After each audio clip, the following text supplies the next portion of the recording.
Good afternoon, grade 11s. I hope you're well. Welcome to your first Zoom lesson. I will give you a few minutes just to connect and then I will continue with the lesson.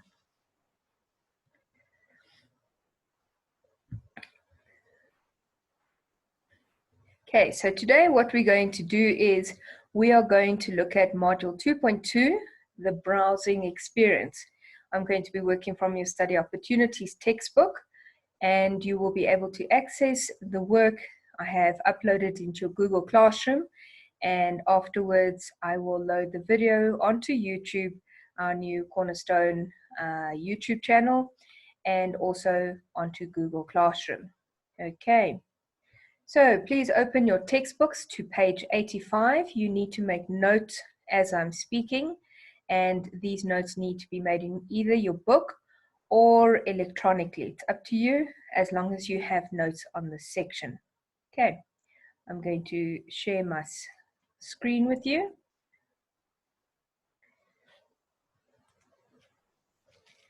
And we're going to go to the browsing experience.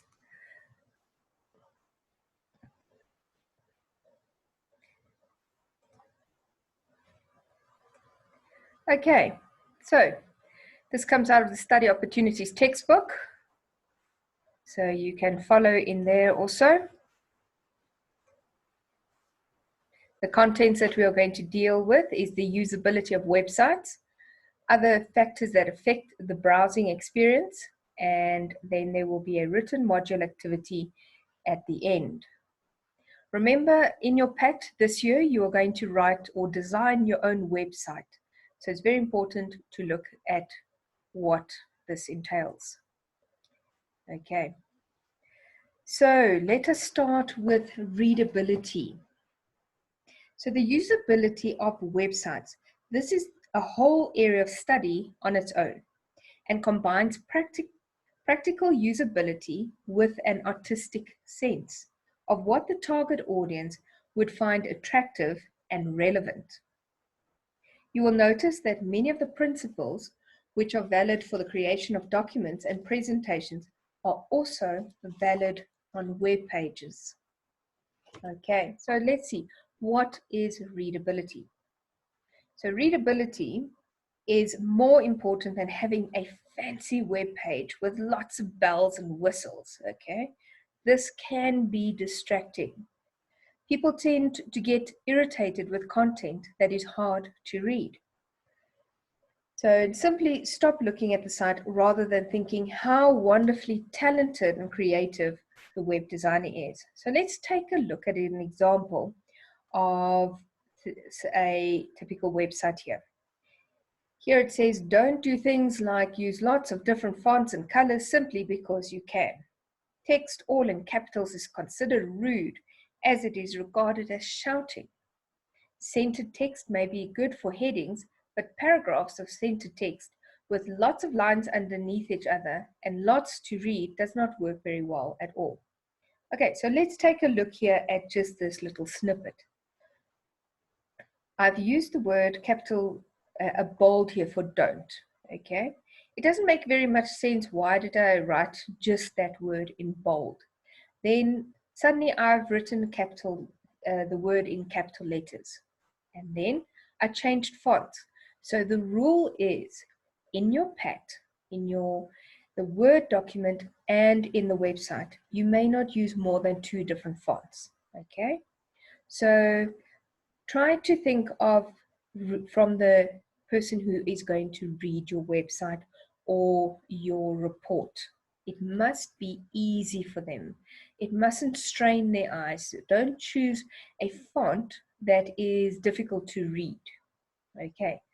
Yes, it's great. Yes, you can show all the different things that Word or PowerPoint has, but it's not always the best option.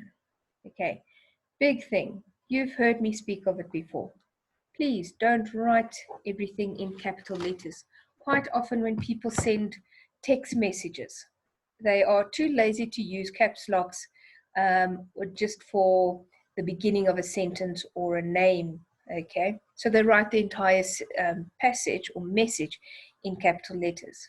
Now, the receiver doesn't see the person's face, so they cannot judge what mood the person was in, and they will immediately assume you are shouting at them. Okay. Also, centering all your text, that you would rather just use for your headings, okay, or a small paragraph that you want to draw attention to. Okay. So, what techniques can I use to improve my readability? Okay. I can use headings, short paragraphs, and columns. Okay. Like a newspaper. A newspaper will often have 2 columns. Magazines also, instead of just long lines of writing. Okay. Then use numbered or bulleted lists. Here we have a bulleted list. Now, when you start your website, you will learn about using ordered and unordered lists. Group together related ideas. It's the same as an essay. You're not going to jump around in your essay. You're going to keep similar topics and subjects together in your essay. So do the same in your document and your website. Attend to the type and size and color of fonts.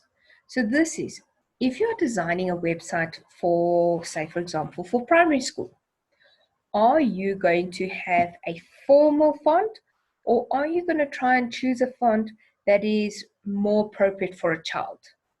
If I were to design a website for the primary school that's specifically aimed at the children, I would possibly use Comic Sans. Okay, it's more rounded, it's more friendly.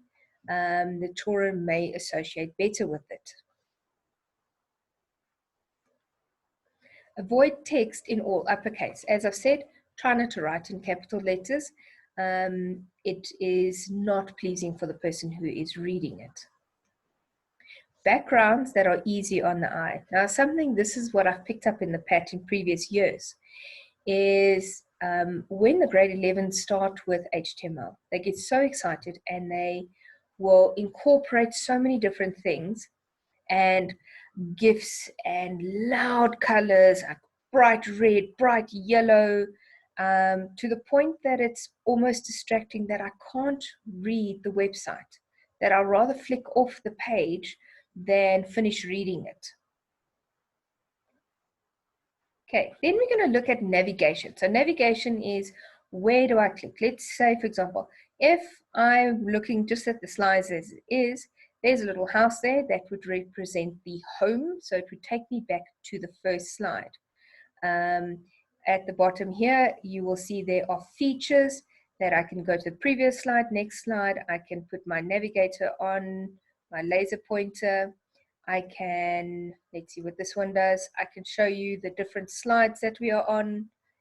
Okay, so, and I can even zoom in. Okay, so there are different options. This is part of your navigation. So let's see. Good website navigation means being able to move around the web page or website easily and intuitively. So how do we do this? Main links should be easy to locate and identify. So either in a navigation panel here on the left or at the top of the screen. I shouldn't need to look for it. Links should be short. Understand what the link is leading to. So a little hint with that one. There's a website called Tiny URL. So if you have a very long link, you don't want to, you've seen now with the Zoom schedules we've sent, sometimes they come out with these extremely big links. What one would then do is you would use Tiny URL to shorten that link so that it doesn't take up too much place or space on your website. Make sure, now this is one of the things that you are going to be marked on in your PAT. No broken links. Now you are required to have 2 hyperlinks. One inside the document in the website. So for example, from the top to the bottom of the page, or the bottom of the page back up, even this little home tab. And the second hyperlink is externally, so that it opens another website. Okay. So let us take a look at the Study Opportunities website here. You will have the logo over there. You may have a statement from them. Then you will have your different tabs. As you can see, it is really easy to see what I'm looking for. If I'm looking for exams, I simply click on there. I don't need to scroll through the entire website to find the different sections. The next section we're going to speak about is consistency. Now, consistency means keeping to a standard, okay? So that you have the same format throughout your website.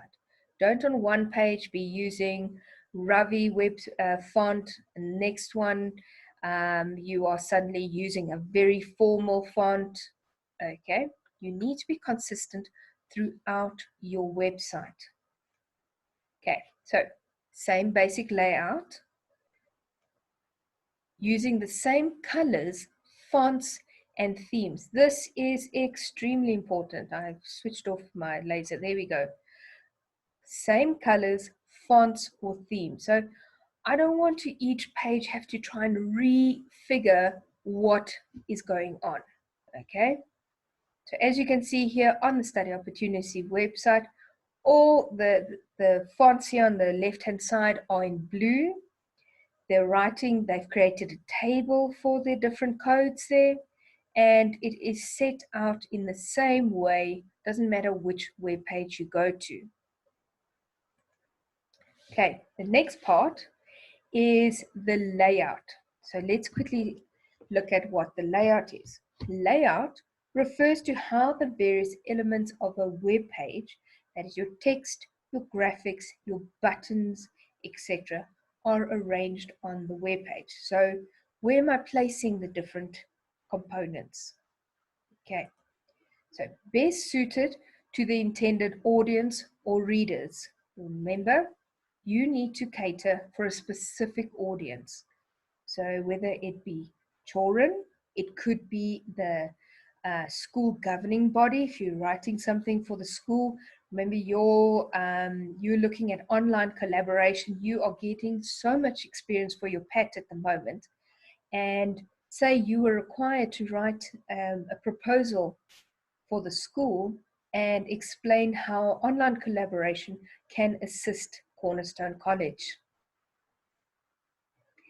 Text and graphic objects adapted to fit standard monitor sizes and resolutions. Now, this is something very important. When you are learning to code in HTML, there are different ways to set the screen size or the size of the table or the pictures. You can set it per pixel, or you can set it according to screen width. If I'm setting it according to screen width, I'm going to use percentage. So instead of saying 400 pixels, I'm going to say 70% of my page. So in that way, it will be able to work on any device, whether it's on a computer, a laptop, or on a mobile device. So also make sure that your pictures mustn't be pixelated. They must be neat and tidy. And we are going to learn how to add an alt tag so that if your link was broken for some other reason and I scroll over it, it is going to bring a pop-up message to tell me what the picture was. Okay. The next one, is going to be typography. Okay, so this is still to do with layout. Typography involves the placing and formatting of text. Okay, so this includes aspects like the length of a line, type and size of the font, the amount of space between letters, words, lines, and paragraphs, and the use of punctuation. Okay, so over here at the top right, we have Comic Sans. You can see it's a round, it's a friendly font. Okay, over here, we've got this font here called Harrington.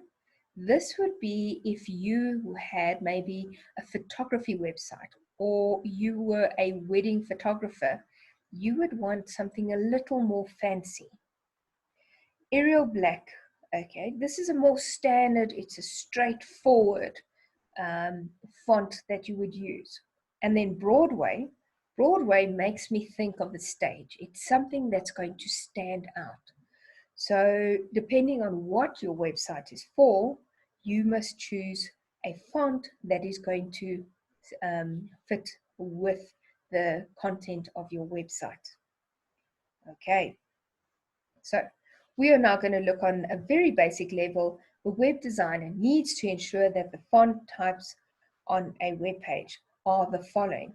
They must be easy to read, match their content, are commonly used. So what that means is, now on the internet, I can go say on Google, download fonts, and I will come find the most amazing fonts you have ever seen, which are really fantastic, especially if I'm designing posters or something like that. But if I'm designing something that is online, that is going to be displayed on different devices of different versions, of older and newer versions, I need to make sure that all the different devices will be able to read that font. Otherwise, it is not going to display. Also, I need to limit in number of different types. So I can't write one paragraph in Comic Sans, another one in Harrington, another one Broadway, and then end in Arial Black. Okay? Maybe if I had a poster, say you were doing a fundraiser for the matric dance, and then maybe you could do. But even then, stick to 2 fonts. Okay, so what are the other factors that affect the browsing experience? Sorry, I've got a bit of a frog still, just from teaching quite a few lessons today. Okay, so other factors that affect the browsing experience. Big one, speed. The speed at which your website is loading. Okay, pages should load quickly. Now, when will a page not load quickly? If I have, say, for example, a video running in the background or a GIF and there's lots of information on it, it is going to take longer to load than a simple website. Slow loading typically caused by large files, animation, and multimedia. Okay. Then the next part we're going to look at is privacy. When you surf the web, you want to feel safe, okay? Many of you have heard of some issues occurring with Zoom. That is why I don't post the link on a generic platform. I send it directly to you so that I can protect you, okay?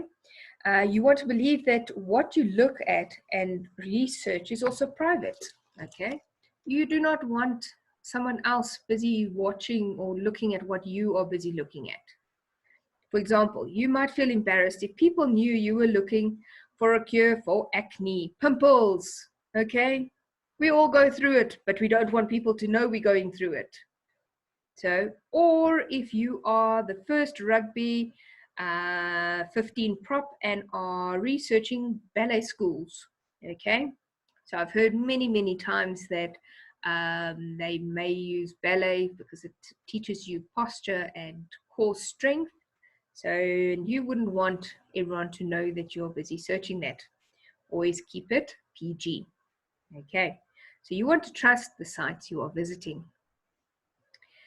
Okay, so some websites may record your preferences. So about 2 years ago, Facebook was releasing some of our information without our knowledge. And then a lot of adverts started to pop up. on our websites or on our Facebook. And we couldn't understand why until we realized we were being recorded, that it had activated our microphones. Okay. So Facebook and Google may analyze your activity. So if you're at first like angry and saying, no, they're not allowed to, by simply joining Facebook and Google, you've given them permission. Okay. Any photos that you are loading on Instagram, Facebook, Telegram, any of those things basically becomes their ownership. Okay. So just think before, especially if you are interested in photography. I heard of a friend of a friend who was a photographer for National Geographic, and she was not allowed to post those photos anywhere else because it then belonged to National Geographic. Okay, malware may install itself on your computer, so you don't even realize, and it has installed and it's busy going through your computer. It's maybe a keylogger, busy watching what you're typing. So be careful of these type of things, and that's why we need to protect ourselves. Okay, so the next one we are going to look at is spyware.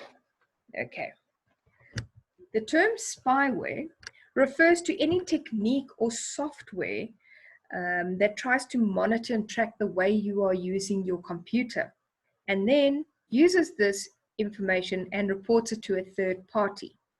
Okay. So any technique or software that tries to monitor and track the way you use your computer. Now, what is it going to track? It's going to track your use of the internet. Which websites are you going on? Which things are you clicking on? So if you are, I'm going to use Facebook as an example, you like a post, it's going to take note of that, okay? And the next time that adverts come up, you will see, I've told you the story, there was a couple who tried to test this, and they started speaking about cats. They don't even own a cat. And they spoke about cat food, they had the computer on, they weren't doing anything, Facebook or the social media was just up, and they went and carried on speaking about cats. A short while later, the ads on the side of the screen was all about cats. And when you go into your browser, into Google, the same would happen. You would suddenly be getting ideas or websites that are suggesting things that you would like to look at. Okay, so it builds a profile for you for targeted advertising. So it's not always bad, okay? 2 years ago, I was interested in going to the cheetah farm. So I was Googling all about the cheetah farm, trying to find prices, looking at what they were offering. And very soon I started getting adverts that were trying to show me different options, not just the cheetah farm, and obviously the cheetah farm's website also. Okay, so it can be used for good purposes. It can steal login details to gain unauthorized access. Okay, so it's very important. The keyloggers, how that works is if you are typing similar sequence of letters, for example, a password, quite often it's going to start realizing that you're busy typing a password. And that is how they steal your passwords. Okay, as I said, keyloggers capture keystrokes. The last one in this section is adware. These are free software that is not really free. It is ad sponsored. So these are those annoying pop-ups that we experience while we are on a website. And suddenly something pops up on the screen, it's an advert, and you have to close it. Even on your phone nowadays, you're playing a game, and then between levels, the next moment, there is a pop-up for another ad, another game. And the reason they do this is so people will create these little short videos of their software or their game, and then get these companies to, they will pay those companies to promote their software. Okay, so the company who is advertising, they pay for it, and then the people who allow it, they will often get money for it. Okay, so it displays adverts while the program is running. It can also pop up while you are surfing. So you're busy working and the next moment it pops up. Even YouTube has now started, they want you to pay for YouTube if you want unlimited watching. So after about 20 minutes on a YouTube slide, suddenly a video will start of some or other ad. Not a very long one, probably about 5 or 10 seconds, but it's enough to stop you from viewing whatever you're viewing. Ad blocking software, for example, Chrome Blocker or Ad Blocker, you can install these to help prevent this type of advertising. So what it does is it will prevent any program from opening up on your screen without your permission. Okay, so that is in good timing. You need to please complete, summarize the section in your books, or as I said, electronically. OneNote is a fantastic option for that you can keep all your subjects, all your notes in one place. I just need to be able to see it so that we've got proof that you have done the work. You are then going to complete the written module activity for me on a Word document and submit that. And then there's a practical activity also that's attached to this. I will give you a few days to do the practical activity. That was page 90 on study opportunities. Open the webpage teach_1. You're going to study the webpage and write down in a Word document for me what you think the designer did incorrectly. So I want you to analyze the website. So what you can do before you do this activities, I want you to go and pick a topic. Say you like shoes, okay? So go and look at different shoe websites and see what stands out for you. What works and what doesn't work. What was distracting? What would you have done differently? It could be a font, could be a color. So you can take a look at that. The second question, you're going to open teach_2. This has been saved as a PDF file.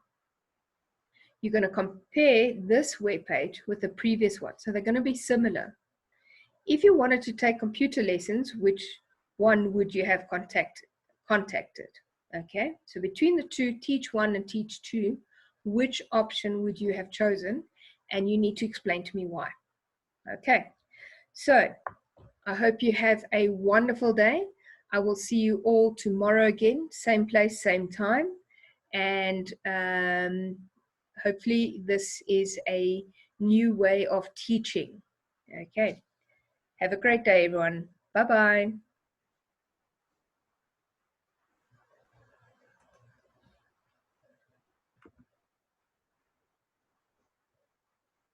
Okay, we are stuck.